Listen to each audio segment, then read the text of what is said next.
കർക്കിടക Sankranti video ആണ് ഇത്. ഞാൻ സംക്രാന്തിക്ക് 2-3 ദിവസം മുന്നേ തുടങ്ങിയിട്ടുണ്ടായിരുന്നു ഈ ക്ലീനിങ് പരിപാടി. ഒറ്റ ദിവസം കൊണ്ട് എടുത്താൽ തീരില്ല. അപ്പോൾ ഒരു 2-3 ദിവസത്തെ വീഡിയോ ആയിട്ട് ഒരുമിച്ചിടാണ് ഞാൻ ചെയ്യണത്. വീട് ചെറുതാണെങ്കിലും എല്ലാ ഭാഗത്തും കൈയെത്തുമ്പോൾ ഒരുപാട് പണികളുണ്ട്. അതിപ്പോൾ കാണാം. ഈ കോണിച്ചോട്ടിൽ നിന്ന് ഞാൻ എടുക്കണ സാധനങ്ങൾ. ഇതാണ് എൻ്റെ സ്റ്റോർ റൂം.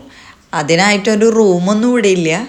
ഇതിലാണ് ഞാൻ എല്ലാ സാധനങ്ങളും കൊണ്ട്, ഇപ്പം നമുക്ക് ആവശ്യമില്ലാത്ത സാധനങ്ങളെല്ലാം കൊണ്ട് തള്ളണ സ്ഥലം ഇതാ. അപ്പോൾ ഇതിൽ മെയിനായിട്ടുള്ളത് പുസ്തകങ്ങളാണ്. പിള്ളേരുടെ 1 മുതൽ 10 വരെ, ഒന്നല്ല LKG മുതൽ 10 വരെയുള്ള പുസ്തകങ്ങൾ അവരെ 10ാം ക്ലാസ് കഴിഞ്ഞതിന് ശേഷം ഞാൻ എടുത്ത് കൊടുത്തിട്ടുള്ളൂ. അത് കഴിഞ്ഞ് പിന്നീട് +1 +2ൻ്റെ 2 പേരുടെയും നോട്ട്ബുക്കുകൾ, റെക്കോർഡ്, അങ്ങനെയുള്ള സാധനങ്ങളാണ് ഇപ്പം ഈ എടുക്കണത് കേട്ടോ. ഇപ്പം ഞാൻ എടുത്തത് രജനീഷൻ്റെ വണ്ടിയുടെ എന്തോ ഒരു സാധനം കേട്ടോ. പിന്നെ ആളുടെ പണിയായുധങ്ങളും അതിൽ കണ്ടു കുറച്ച്. അപ്പം അങ്ങനെയുള്ള ആക്രി സാധനങ്ങളാണ് അതിലുള്ളത്. ആക്രി മാത്രമല്ല, ആവശ്യമുള്ളതുണ്ട്. ഇപ്പം ഞാൻ എടുത്തു നോക്കണത് എൻ്റെ ഒരു കൊടയാണ്. കൊറോണയ്ക്ക് മുന്നേ വാങ്ങിയതാണ്. ഇത്രയും വർഷമായിട്ട് ഇതിനൊരു കേടുമില്ല. പക്ഷെ ഇതിൻ്റെ കാലിനാന്ന് തോന്നുന്നു ഒരു നിവർത്താനും ചുരുക്കാനൊക്കെ ഒരു ബുദ്ധിമുട്ട്. അപ്പം ഞാനിത് നിവർത്തിയിട്ട് നോക്കുക. എനിക്ക് നല്ല ഇഷ്ടമായിട്ട് വാങ്ങിയൊരു കൊടയാണ്. തുണ്ട് പോലും കേടായിട്ടുമില്ല, കളയാൻ തോന്നണമില്ല. ഇപ്പോഴും ഞാനത് സൂക്ഷിച്ച് വെച്ചിട്ടുണ്ട് കേട്ടോ. കണ്ട, ഇതാണ് അതിൻ്റെ ഒരു കംപ്ലൈൻറ്റ്. അങ്ങനെ ഈ ഒരു പണിയിലേക്ക് ഞാൻ കിടക്കാണ്. ഇതെനിക്ക് ശരിക്കൊരു 3 ദിവസം ശരിക്കും എടുത്തു. രാവിലെ ഞാൻ നേരത്തെ എനിക്ക് അടുക്കളയിലുള്ള കാര്യങ്ങളൊക്കെ വേഗം ചെയ്ത് തീർക്കും. കാപ്പിപ്പണി വലിയ കാര്യമായിട്ടൊന്നും ചെയ്തിട്ടില്ല. ബ്രെഡും കാപ്പിയൊക്കെ തന്നെയായിരുന്നു ഒരു 2 ദിവസമൊക്കെ. അല്ലാണ്ട് അതിനായി മെനക്കെട്ട് നിന്നില്ല. അതിനൊക്കെ നിന്ന് കഴിഞ്ഞ സമയം ഒരുപാട് വേണം. പിന്നെ തട്ടിക്കൂട്ട് കറികൾ എന്തെങ്കിലും ചെയ്യും. മെയിനായിട്ട് ഇതായിരുന്നു എൻ്റെ പണി. ഇതെന്ന് പറഞ്ഞിട്ടുണ്ടെങ്കിൽ വീടിൻ്റെ മുക്കും മൂലയും കംപ്ലീറ്റ് ഒതുക്കൽ. അപ്പോൾ ഇനിയുള്ള വീഡിയോസ് ഞാൻ കുറച്ച് ടൈം ലാപ്സിലിട്ടിട്ടാണ് എടുക്കണത്. കുറച്ചല്ല, അവസാനം വരെ ഞാൻ അങ്ങനെ ഇനി എടുത്തു നോക്കണം തോന്നുന്നു. കാണുന്നവർക്കൊരു ബോറാവില്ല. അത് കാരണമാണ് കുറച്ച് സ്പീഡിൽ എടുക്കണത് കേട്ടോ. അതിൻ്റെ ഇടയിൽ രജനീഷ് ചേട്ടനൊക്കെ ഒന്ന് വന്ന് ആളുടേതായ സാധനങ്ങളൊക്കെ ഉണ്ട്, സൂക്ഷിച്ച് മാറ്റി വെച്ചോളോ, അങ്ങനെയുള്ള ഓരോ നിർദ്ദേശങ്ങൾ തന്ന് അങ്ങോട്ട് പോയി. ഞാൻ കണ്ട സാധനങ്ങൾ എടുക്കണ കണ്ട എന്തോരണ്ടെന്നറിയോ. അമ്പലം ചെറുതാണെങ്കിലും പ്രതിഷ്ഠ വലുതാന്ന് പറഞ്ഞ പോലെയാണ്. കാണുമ്പോൾ ചെറുതായിട്ട് തോന്നും. അതിൻ്റെ ഉള്ളിൽ കൊള്ളണ സാധനങ്ങൾ ചില്ലറയല്ല. അത് ഇങ്ങോട്ട് പുറത്തേക്ക് ഇറക്കിയപ്പോഴാണ് ഇത്രയും സാധനങ്ങൾ ഞാൻ അതിൽ കുത്തി തിരികെ വെച്ചിട്ടുണ്ടായിരുന്നോ എന്ന് തോന്നിപ്പോയത്. പിന്നെ ആയിരിക്കണ ഫ്രിഡ്ജ് ഉപയോഗശൂന്യമായ ഫ്രിഡ്ജാണ്. 2-3 വട്ടം ആക്രിക്ക് എടുത്ത് കൊടുക്കാനായിട്ട് ഞാൻ നോക്കി. പിന്നെ തോന്നണില്ല. ഞങ്ങൾ ആദ്യമായിട്ട് വാങ്ങിയതാണ് തറവാട്ടിൽ നിന്ന് ഞങ്ങൾ മാറിയപ്പോൾ സാധനങ്ങൾ വാങ്ങിക്കുന്നതിൻ്റെ കൂട്ടത്തിൽ ആദ്യമായിട്ട് വാങ്ങിയത് കാരണം കളയാനായിട്ടൊരു മടി. പിന്നെ ഇതിൽ നിന്ന് മനസ്സിലാവും ഞാൻ അങ്ങനെ പെട്ടെന്ന് ഒന്നും എടുത്ത് കളയില്ല. എല്ലാതും ഞാനിങ്ങനെ പൂത്തി വെക്കും. അത് വഴിയേ കാണിച്ചു തരാം. ഓരോ സാധനങ്ങളും ക്ലീൻ ചെയ്യുമ്പോൾ ഞാൻ എടുത്ത് വെക്കണ സംഭവങ്ങൾ. എന്നെ സഹായിക്കാൻ എന്ന പോലെ 2 പേര് എന്നെ ഉപദ്രവിക്കാൻ വേണ്ടി വന്നിട്ടുണ്ട്. അങ്ങോട്ടോടാ ഇങ്ങോട്ടോടാ. ഇവിടെ എന്താ സംഭവിക്കണമെന്ന് ഒരു പിടുത്തല്ലാണ്ട് വണ്ടറടിച്ചിട്ടാ 2 നിൽക്കണത്. കുട്ടപ്പൻ്റെ മോന്ത കണ്ടോ, കുറേ നേരം ഇങ്ങനെ ഒരു ഇരിപ്പ. അപ്പോൾ അവരവിടെ ഇരുന്ന് കാഴ്ചകൾ കാണട്ടെ. ഞാനൊരു ട്രിപ്പ് കൊണ്ടുവന്ന് ഇതേ കത്തിക്കാനായിട്ടിട്ടുണ്ട്.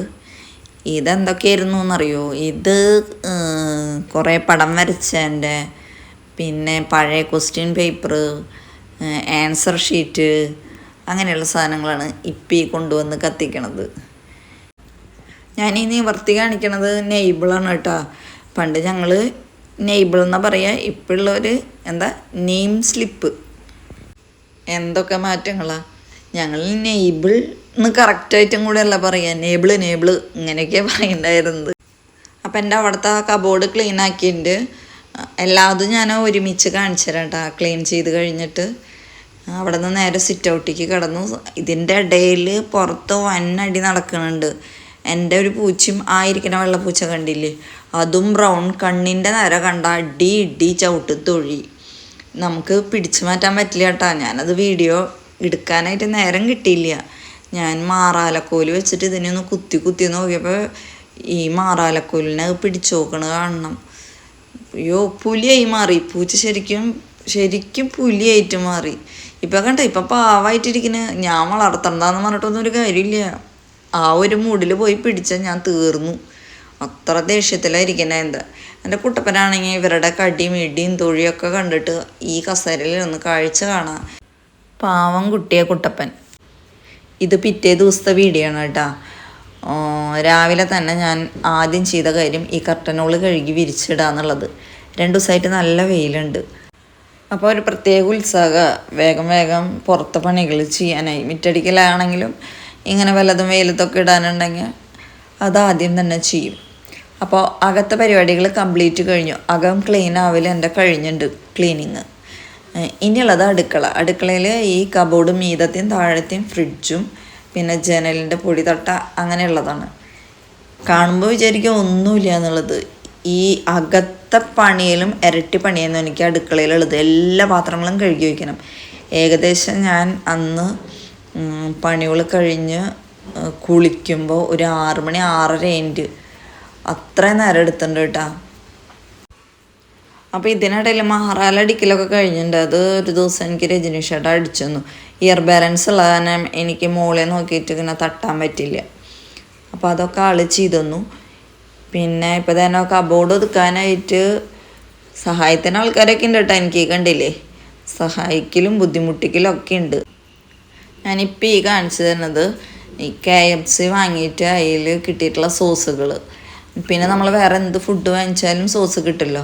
അപ്പോൾ ആ സോസുകളൊക്കെ ആ ഒരു ചെപ്പിൽ തന്നെയാണ് ഇട്ട് വെച്ചേക്കുന്നത്. അതിലത്തെ ടിഷ്യൂ പേപ്പർ പോലും ഞാൻ കളഞ്ഞിട്ടില്ല. ഒന്ന് കണ്ണ് തെറ്റിയതാ കുട്ടപ്പൻ താണ്ട അതിൻ്റെ ഉള്ളിൽ കയറിയിരിക്കാൻ. വേറൊരു സ്ഥലവും കിട്ടിയില്ല അവന് കയറിയിരിക്കാൻ. എന്നെ ഇങ്ങനെ ഇടയിൽ കളിച്ചിട്ടായാലും ബുദ്ധിമുട്ടിക്കും. എന്നാലും ഇവർക്ക് ഇവിടെ ഞാൻ പണിയെടുക്കുന്നത് കാണാനൊക്കെ എന്തോരം ഇഷ്ടമുണ്ടെന്ന് തോന്നുന്നു. എൻ്റെ പിന്നാലൊന്നും പോവില്ല കേട്ടോ. 2 ആളും പോവില്ല. മറ്റവന് ഇന്നലെ ഒന്ന് കടി കൂടാൻ പോയത്. അത് കഴിഞ്ഞിട്ട് എൻ്റെ അടുത്തേക്ക് എന്നെ ഓടി വന്നു. ഇതാണ് ഇപ്പം എൻ്റെ അടുക്കളയുടെ ഒരു കോലം. ഇനി എല്ലാം ക്ലീൻ ആക്കിയിട്ട് ഞാൻ കാണിച്ചു തരാം കേട്ടോ. അടുക്കള ക്ലീൻ ചെയ്യുന്നതിൽ ഞാനൊരു കാര്യം മനസ്സിലാക്കിയിട്ടാ. നമ്മൾ ഫുഡ് വാങ്ങിയിട്ട് കിട്ടണ പാത്രങ്ങൾ നാളെ എന്തെങ്കിലും ഉപകാരമാവുമെന്ന് വെച്ചിട്ട് കുറേ പാത്രങ്ങൾ ഞാൻ എടുത്തു വെച്ചിട്ടുണ്ടായിരുന്നു. അതായിരുന്നു എനിക്ക് അടുക്കളയിൽ സ്ഥലം മെനക്കെടുത്തണ ഒരു സംഭവം. ഒരു ചാക്കിൻ്റെ അടുത്തുണ്ടായിരുന്നു എനിക്ക് ആ പാത്രങ്ങൾ. ഒറ്റയടിക്ക് വാങ്ങിയതൊന്നല്ല കേട്ടോ. കുറച്ച് നാളത്തെ കളക്ഷൻ ഉണ്ട്. 3 ദിവസത്തെ എൻ്റെ അധ്വാനം. എല്ലാ പണികളും കഴിഞ്ഞു. എല്ലാവിടെയും ക്ലീനാണ്. ഇനി ഒരു സ്ഥലത്ത് പൊടിയില്ല. ഇനി കുറേ ദിവസം ഞാനിത് ഇങ്ങനെ മെയിൻറ്റെയിൻ ചെയ്ത് പോകണ്ടേ. എവിടെയെങ്കിലും ഒരു താളപ്പഴ വന്നാൽ പിന്നെ പോയി. പിന്നെ വീണ്ടും ഒന്നേന്ന് പറഞ്ഞ് തുടങ്ങണം. ഇപ്പം ഈ പ്രാവശ്യം ഞാൻ വിചാരിച്ചിട്ട് അങ്ങനെ വരുത്താണ്ട് ഞാൻ നോക്കും എന്നുള്ളത്. എന്ന് വെച്ചാൽ അത്രയും അധ്വാനിച്ചുണ്ട് ഇവിടെ. പിന്നെ ഇതിൽ ഞാൻ മാത്രമല്ല കേട്ടോ, എൻ്റെ മോളെന്നെ സഹായിച്ചിട്ടുണ്ട്. അവളെ വീഡിയോ എടുത്തിട്ടില്ല എന്നേ ഉള്ളൂ. വീഡിയോ എടുക്കാനായാലും അവൾ വന്നിട്ടുണ്ട്. പിന്നെ ഒതുക്കാനും തുടയ്ക്കാനും അങ്ങനെ എല്ലാത്തിനും എൻ്റെ ഒപ്പം ഉണ്ടായിരുന്നു. അപ്പോൾ അതിന് അടുക്കള ക്ലീനായി, ഫ്രിഡ്ജ് ക്ലീനായി, എവിടെ നോക്കിയാലും ക്ലീനാണ്. ഇനിയൊരു ഭാഗം പോലും ക്ലീൻ ഇല്ല എന്നുള്ളൊരു പരാതിയില്ല. ഇപ്പം ആര് വീട്ടിലേക്ക് വന്നാലും സന്തോഷമാണ്. എന്ന് വെച്ചിട്ടുണ്ടെങ്കിൽ മൊത്തം ക്ലീനായിട്ടിരിക്കുക. നമ്മളിത് ക്ലീനാക്കി വയ്ക്കാത്ത സമയത്താവും അവർ കയറി വരാം. അപ്പോൾ അത്രയേ ഉള്ളൂ വീഡിയോ. ബൈ.